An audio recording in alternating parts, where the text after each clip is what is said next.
The study I read shows about 16 to maybe 29% of people get restless legs with diabetes, whereas 6 to 7% of people, non-diabetic, would come up with the symptoms of restless legs.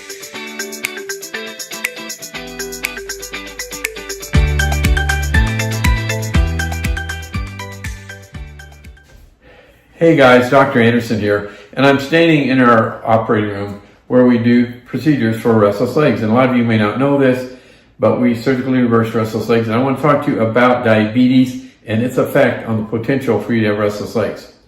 Studies are showing now that you're 3 to 5 times more likely to get restless legs if you are diabetic than if you're not a diabetic. The study I read shows about 16 to maybe 29% of people get restless legs with diabetes, whereas 6 to 7% of people, non-diabetic, would come up with the symptoms of restless legs.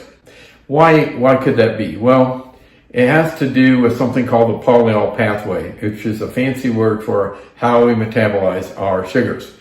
When your sugars are high, you break down your sugars to a different pathway, and the byproduct of that pathway is a sugar molecule called sorbitol.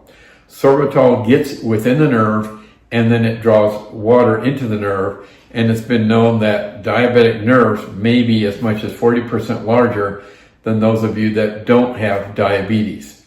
So that creates a tighter squeeze on these nerves as they pass through nerve tunnels. Carpal tunnel is an example in the arm, but in the lower extremity, when we're talking about restless legs, there are 3 main tunnels that are between your knee and your ankle that I feel for most of you is causing a restless leg. So that is why it's really important to control your sugars and your carbohydrates. Try to maintain those lower levels of those food products, and realize that if you are diabetic, that's why you're a little bit more likely, 3 to 5 times more likely, to have restless leg symptoms. Know that we believe that the restless legs that you're suffering from are many times due to tight nerve tunnels in the lower extremity. I always say the problem, the symptoms are in the legs. So why in the world can't the cause be there? That's what I believe, and our studies kind of back that up. And you could consider buying my book, purchasing it on Amazon, and read a little bit more about how this can be. And the name of the book is called A Perfect Night's Sleep. Please consider doing that, and also please consider subscribing to our YouTube channel.